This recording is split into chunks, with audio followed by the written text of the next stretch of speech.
Hello friends, welcome to my channel Truly Finance.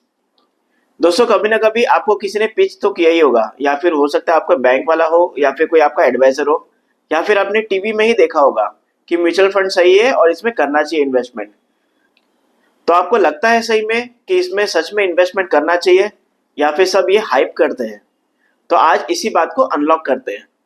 दोस्तों, mutual fund ये जो product है और या फिर इसका कॉन्सेप्ट है, ये कोई नया प्रोडक्ट नहीं है, नया कॉन्सेप्ट नहीं है।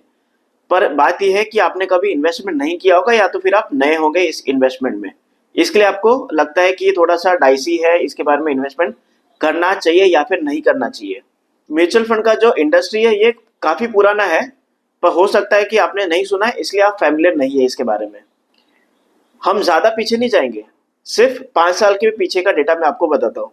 जुलाई महीना 2020 में एक महीने में लगभग 8,000 करोड़ का इन्वेस्टमेंट हुआ है म्यूचुअल फंड में। अब वो एसआईपी के थ्रू भी हो सकता है या फिर लमसम के थ्रू भी हो सकता है। और कंपेयर करते हैं इस साल के जुलाई महीने से, इस साल के जुलाई महीने में 28,000 करोड़ का इन्वेस्टमेंट हुआ है। मतलब 8,000 से सीधा 28,000 करोड़ का इन्वेस्टमेंट। अब ये 5 साल के गैप में 20,000 करोड़ का इन्वेस्टमेंट बढ़ गया है।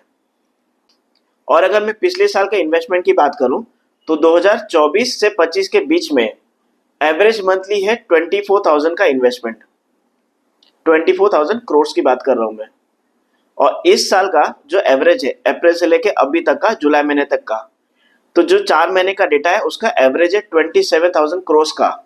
मतलब पिछले साल से भी ये 3,000 का एवरेज बढ़ के आया है। और ऐसा कोई बात नहीं कि यहाँ पे सब अच्छा चल रहा है, सब बूम कर रहा है, सब इंडस्ट्री में प्रॉफिट हो रहा है, वैसा कोई भी बात नहीं है। क्राइसिस चल रहा है ग्लोबल, रशिया वॉर चल रहा है, यूएस का आपने टैरिफ सुना होगा, इसके बाद में इंडिया पाकिस्तान का भी चला है, चाइना के साथ में भी प्रॉब्लम इशू हुआ है।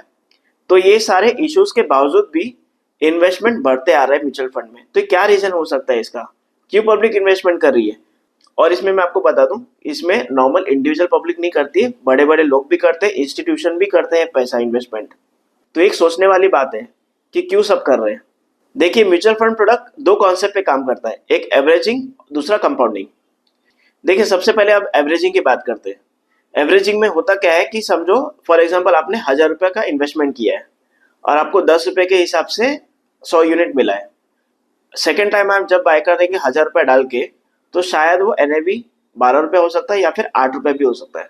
8 रुपए हुआ तो आपको उसका यूनिट ज्यादा मिलेगा, और अगर 12 रुपए का एनएवी हुआ तो आपको यूनिट कम मिलेगा। इसे हम एवरेजिंग कहते हैं। तो अगर आप एसआईपी स्टार्ट करते हैं, अलग अलग टाइम में आपका बाय होगा। अलग अलग टाइम में बाय होने से आपका ये फायदा होता है कि आपको हर एक एवरेज मिलेगा, मार्केट चाहे ऊपर जाए चाहे नीचे जाए। ये इसका बेनिफिट होता है एवरेजिंग का। सेकंड कॉन्सेप्ट जो मैंने आपको बताया था वो है कंपाउंडिंग का। कंपाउंडिंग में आप जितना टाइम इन्वेस्टमेंट को देते हैं उतना टाइम्स वो बढ़ता है। जैसे 1x से लेके 2x पे गया, 3x पे गया, 10x पे गया, शायद डबल भी हो जाए। तो ये आपको टाइम देना है पेशेंटली, तब इन्वेस्टमेंट आपका बढ़ेगा ही। और ये दो जो कॉन्सेप्ट है म्यूचुअल फंड के, एवरेजिंग और कंपाउंडिंग, ये बहुत ही स्ट्रॉन्ग कॉन्सेप्ट है किसी भी इन्वेस्टमेंट के लिए। और ये दोनों म्यूचुअल फंड में है, इसके लिए वो काम कर रहा है, आपके लिए भी, पूरे इंडस्ट्री के लिए भी।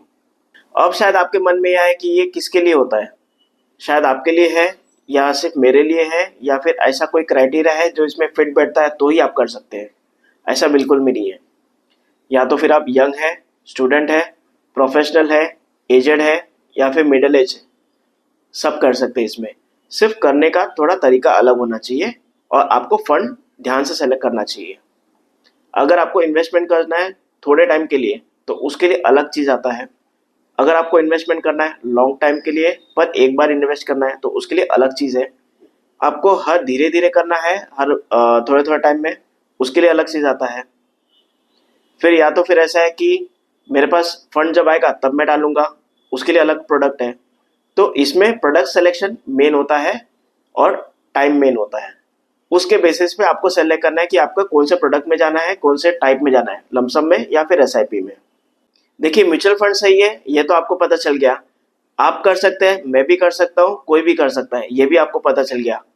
पर मेरी राय अभी भी आपके लिए यही है कि आप खुद के डॉक्टर खुद न बने।